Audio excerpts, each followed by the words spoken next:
But today the showground here is full of new faces taking an interest in gardening, and it's my great pleasure to introduce our special guest, actor Benedict Cumberbatch. Hello. Hello, lovely to see you here. Lovely to be here. Gardening is something that you were very much introduced to by your mother. It was, I think, as a lot of children are. It's something that I spent more time sort of decimating their efforts, and my grandparents before them. But you know, gardens are just wonderful things. I live in a city. I've only got a roof terrace myself, and I have to get help with it because I'm barely resident anywhere for more than 3 weeks or a month at a time. But it's such a wonderful, beautiful, contemplative outlet for a bit of headspace and just to be able to focus and get away from the pressures and the pace of the city. So even my little patch of garden's been influenced by what Mum did originally with the balcony. That's all she had before she had a cottage garden after that. So I'm picking up tips, but I can't profess to any great knowledge or actually physically being, you know, very, very involved. What do you love in your garden? Well, I've got a wisteria, which I love. I mean, springtime in London with wisteria and magnolia trees, I think it's such a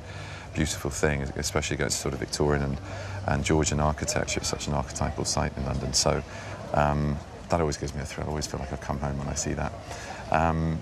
And then apart from that, just something I've kept, this camellia that I managed to keep alive through thick and thin. It's had builder's dirt all over it when the place was being renovated, and it's suffered frosts and all sorts of really heavy weather that we've had over the last sort of 3 years on a south-facing roof terrace, and it's still alive, so The wonderful thing about Chelsea, though, is it does show you, doesn't it, that even if you've got a small space, you know, a roof terrace or a balcony, I've got a very small London garden, but it shows you what you can do. There's huge potential with a very small area. Yeah, you can be really imaginative, and you know, we're standing in the most extraordinary garden that Matthew designed. He's, what, 23? 29. 29. He is a little bit older, well, he looks still 23. under 30. I'll give him 20. He can play 23 if he's an actor.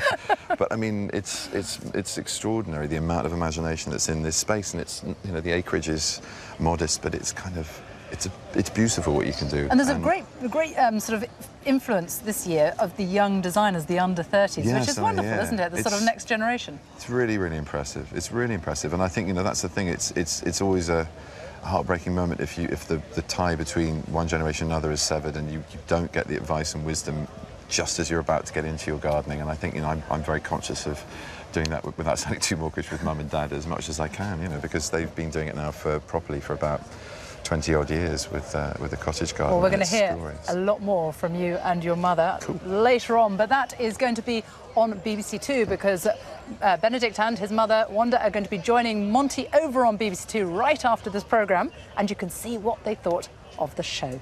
Thank you very much. My pleasure, thank you. Now, in 1964, Britain in Bloom was set up to add some colour. Monday at Chelsea is known for the celebrities that come to enjoy the gardens and, like all of us, looking for inspiration. Now, new to this year's coverage of Chelsea is an invitation that we're issuing to special guests and their mothers to have a look around the show. And I'd like to, first of all, to welcome Benedict Cumberbatch and his mother, Wanda. Now, very, very big welcome to Chelsea. Thank you. Do you come often? Do you come always? No, I've been only 3 times before, and the last trip was 3 years ago. And it was very, very crowded, and I thought, I don't think I could do it again. But here I am, and I love it.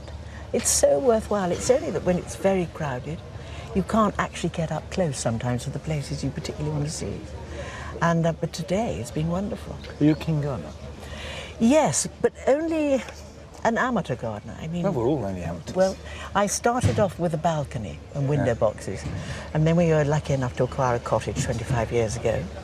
And I'm a cottage gardener, and actually I have to hand it to my husband. He does all the donkey work, and I sit back and say what colours I'd like. And does Benedict help? Has he grown up? No, no, he doesn't. I use mowing the lawn sometimes, but it's rare. I can't take any credit away from Mum and Dad. It's utterly them.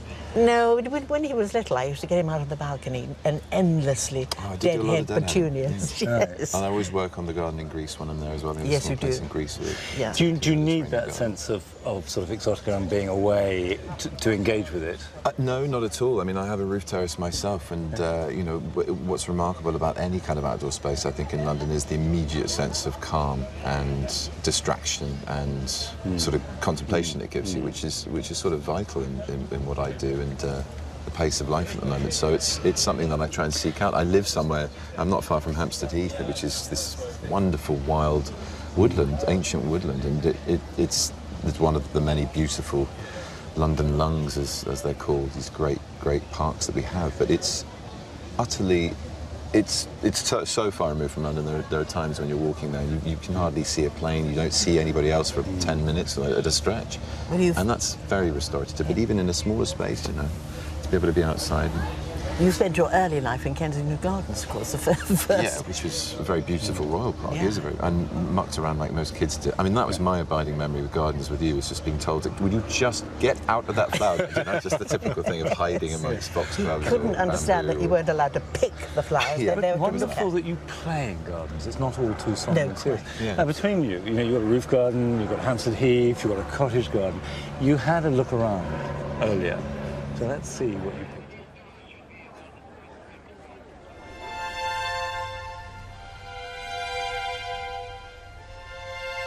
It's brilliant bringing Mum here because, you know, gardens have always been part of both of our lives. Both my grandparents had gardens. Mum only had a balcony until I was about 12, but even that was flooded with geraniums. It's just nice to share such a sort of British occasion as well.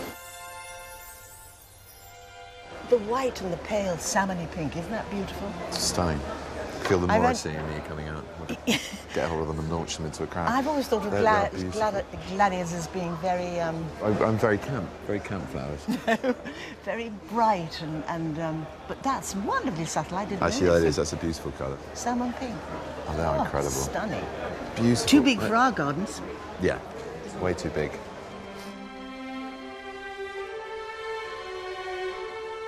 Now, does this bring back any memories? Yeah, it really. I mean, even the driftwood as well. Like, look, Gran really reminds me of our garden in Brighton. She was always collecting beautiful objects from the beach and then mixing it with bamboo, just like here. This sort of oriental with the very sort of formalised oriental with something very organic Perfect. and found. Couldn't you have a little tiny one in a tub? No. No. Well, no, the problem is it's so overexposed on the roof terrace because it's south facing. And I mean, the little ones are beautiful, but I think what's great is when they're uniform. I couldn't do something sort of as Just splashy as and one. wild as this. No, not really, Yeah. because it's such a small space. There needs to be something a little bit more organised. And what was I what just was thought it'd great? be rather romantic, just flowing in the breeze. It will be very romantic. But I think I need a bigger roof terrace. Yes, you do.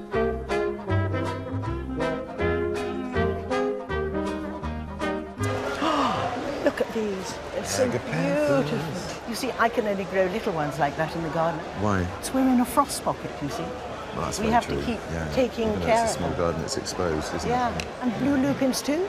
Lupins, wow. These are amazing, aren't they? Yeah. Lovely. But you see, you can't get a solid blue. No. But I've got a huge clump at the cottage. But I Would you sort like me of, to come down there? I do kind of love that. I mean, again, like the gladiator, they're a little bit camp, but I didn't know they were called Persian slippers. old rather man's than fingers, the ruder term for them, isn't that? Is Isn't that it? the Shakespeare? Because I think so. Maybe I got my flowers muddled. I love the colours of this one, how it goes from darker to lighter at the top of the stem. It's just beautiful, isn't it? Absolutely lovely. I always choose blue and white Yeah. because I love the white at night because just as the light's Yeah, going, you it's just... it's like a highlight, Yes, isn't it? it's It sort of lovely. sticks out and glows. Really beautiful. Beautiful.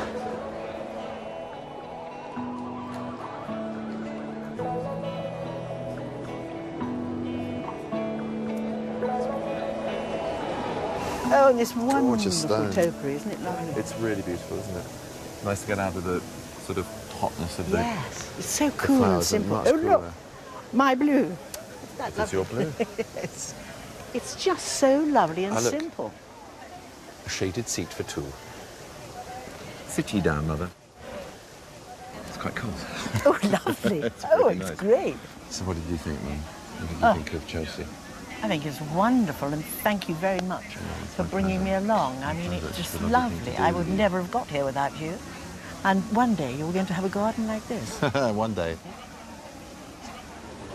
It was really in 1960